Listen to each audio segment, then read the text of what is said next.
안녕하세요, 박미수 원장입니다. 항상 구독해 주시고 좋아요를 눌러주셔서 진심으로 감사드립니다. 날씨가 점점 더워지고 있습니다. 에어컨이 절실해지는 시기가 다가오고 있죠. 여름철 에어컨은 더위를 피해주는 소중한 문명의 이기입니다. 이제 에어컨 없는 세상은 상상하기가 힘들어졌죠. 하지만 사람에 따라서는 여름철 에어컨이 더위를 피해주는 문명의 이기이기도 하지만 면역력을 죽이는 독이 되기도 하는 분들이 분명히 계십니다. 여름철에 에어컨 사용 자체가 가을철 면역력, 특히 바이러스 면역을 좌우하는 데 굉장히 중요한 요소로 작용하기 때문에 오늘 우리 구독자분들에게 여름철 에어컨을 조금 더 현명하게 사용해서 1년 면역력을 지키는 여러 가지 지혜에 대해서 좀 알려드리려고 합니다. 여름철은 면역력이 굉장히 중요한 시기입니다. 면역력 결정의 시기라고도 할 수가 있어요.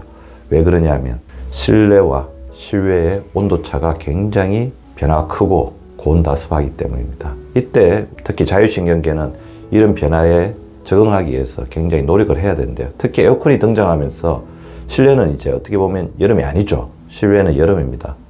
이런 어떤 변화 자체가 실내와 실외를 넘나들면서 우리 몸에 굉장한 부담을 주고 있습니다. 이런 불안들이 가중되게 되면 우리 몸의 항상성을 좌우하는 자율신경계가 교란되게 됩니다. 이 자율신경계는 우리 몸속 면역력의 중심이라고 할 수 있죠. 그런데 이 자율신경계 교란으로 인해서 가장 큰 타격을 받는 우리 몸의 항상성 시스템, 그리고 이 자율신경계를 가장 부담스럽게 만드는 항상성 시스템이 바로 체온입니다. 체온을 끊임없이 유지하기 위해서 우리 교감신경과 부교감신경계는 균형을 맞추기 위해서 노력을 하고 있는데요. 여름철이 되면서 저체온이 되면 이 저체온 자체가 이 자율신경계에 굉장히 부담을 주고 교감신경계와 부교감신경계가 밸런스를 잃게 되죠. 자, 자율신경계가 균형을 잃게 되면 이것 자체가 면역력을 조절하는 힘을 상실하게 되는 가장 중요한 원인이 됩니다. 따라서 체온, 자율신경계, 면역력은 돌고 도는 상호관계를 가지고 있기 때문에 이 세 가지의 균형을 잘 맞춰주는 것이 매우 중요하다는 것입니다. 여름철에 이제 체온이 떨어지시는 분들, 저체온이 되시는 분들은 자율신경계 교란이 일어나고 이것들 자체가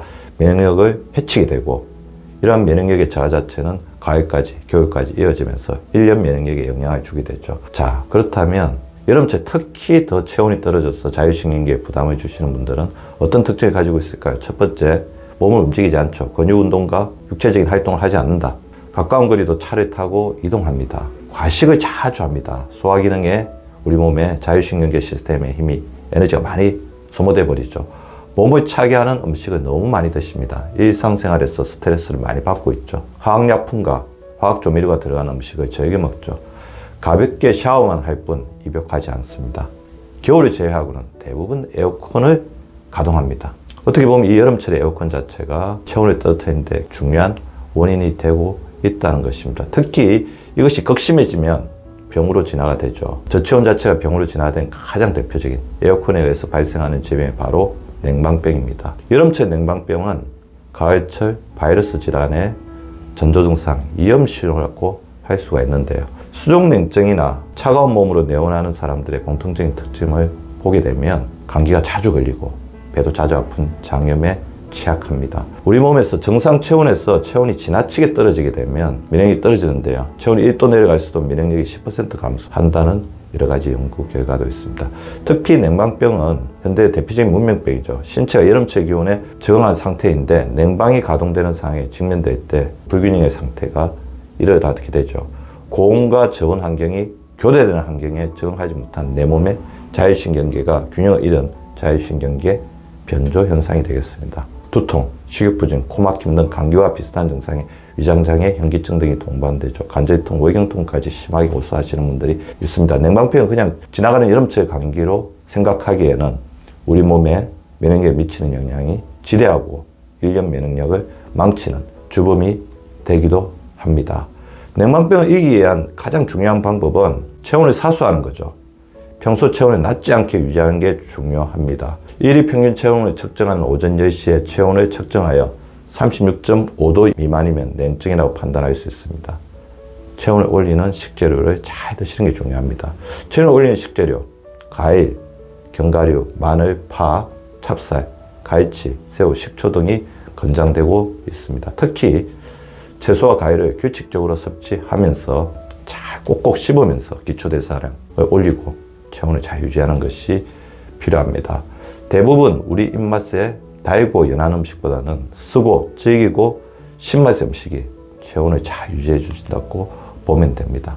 이와 더불어서 가장 중요한 것이 여름철에 에어컨을 슬기롭고 지혜롭게 사용하면서 우리 자율신경계에 부담을 적게 주어서 면역력을 잘 유지하는 것입니다. 37도가 건강을 위한 이상적인 체온으로 느껴지죠. 자, 우리 몸에서 신진대사를 원활하게 하고 여러 가지 소화 효소도 이때 가장 활발하게 유지할 수 있으니까요. 여름철 다소 덥게 느껴지더라도 반신욕이나 족욕, 미지근한 물로 해주시는 것들이 굉장히 좋을 것 같습니다. 어떻게 보면 여름은 여름답게, 겨울은 겨울답게 지내는 게 좋죠.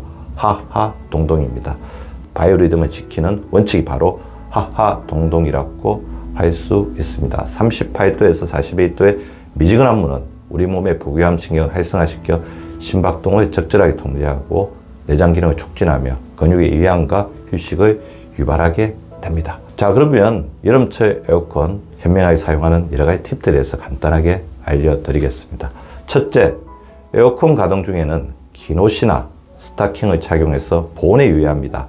몸에 한기를 느낄 때는 즉시 긴 소매 난방이나 가디건을 준비해 뒀다가 걸치는 것이 좋습니다.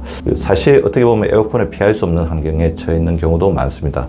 혼자 있는 공간이 아니고 여럿이 있는 다중공간일 때는 더욱더 그렇겠죠. 그래서 이렇게 자기를 보호해 줄 수 있는, 체온을 뺏기지 않을 수 있는 그런 간단한 옷들을 준비해 가지고 다니는 것도 필요할 것 같습니다. 둘째, 실내 온도차를 5도씨 이상으로 벌어지지 않게 하고 평균 실내 온도를 25도 정도로 유지해 주는 게 좋을 것 같습니다. 평균 실내 온도가 18도, 20도 이렇게 너무 낮아지게 되면 바깥에 있는 여름하고 너무 차이가 심해진다는 거죠. 평균 실내 온도 25도 정도를 이렇게 유지해 주는 게 좋은데 그것이 안 된다면 이 가깝게 유지하려고 조금 노력을 해주시는 게 좋을 것 같습니다. 2시간에 5분씩은 창문을 열거나 환기를 시켜 주십시오. 그리고 에어컨으로부터 나오는 찬 공기를 직접 접촉하지 않으면 냉방 실내에서 장시간 근무를 할 경우에는 몸을 자주 움직여 주시는 게 좋을 것 같습니다. 자꾸 틀어주시고요. 그 다음에 발목도 돌려주시고 앉았다 일어났다 조금씩 해주시면서 몸을 움직여줘야지 우리 몸의 신진대사 시스템, 자율신경계가 조화롭게 균형을 유지할 수 있습니다. 다섯째, 아무리 덥더라도 평소에 규칙적인 운동과 충분한 휴식, 수면을 유지할 수 있도록 노력을 해주십시오. 결국 자율신경계를 조화롭게 유지하는 가장 중요한 것은 우리의 체력이고 이것은 운동, 휴식, 수면에 의해서 좌우됩니다. 그리고 냉방병을 더욱더 악화시키는 것이 바로 만성적인 탈수입니다. 그리고 여름철은 탈수가 많죠. 탈수는 냉방병의 가장 좋은 환경이 될 수밖에 없습니다. 평소보다 충분히 수분을 섭취하는 것이 좋습니다. 2리터 이상은 반드시 드셔주시고요. 필요하다고 생각하면 여기서 500cc 정도를 더욱더 추가하시는 것이 좋을 것 같습니다. 특히 여름철에 긴 야외 활동이나 운동을 하게 되면 수분 섭취량은 더 올라간다는 사실을 반드시 이렇게 명심해 주시고요. 이때는 1리터 정도 더 주시는 게 좋겠죠. 그리고 몸이 차갑다고 느끼면 즉시 미지근한 물이나 따뜻한 차를 드셔서 몸을 따뜻하게 유지해 주는 것이 좋을 것 같습니다. 오늘은 여름철 에어컨의 현명한 사용법에 대해서 말씀을 드렸습니다. 여름철 에어컨은 더위를 피해주는 우리의 소중한 가정기구, 문명의 이기기도 하지만 면역력을 죽이는 독이 되기도 합니다. 우리 여름철 에어컨의 현명한 사용으로 가을철 면역력을 잘 지키고 대비하는 여름이 되시기 바랍니다. 오늘도 시청해 주셔서 감사합니다. 유쾌한 하루, 건강한 하루 보내시기 바랍니다. 구독과 좋아요는 박미수 박사 TV를 지속시키는 생명력입니다. 많이 구독해 주시고 좋아요를 눌러 주시기 바랍니다. 항상 감사드립니다.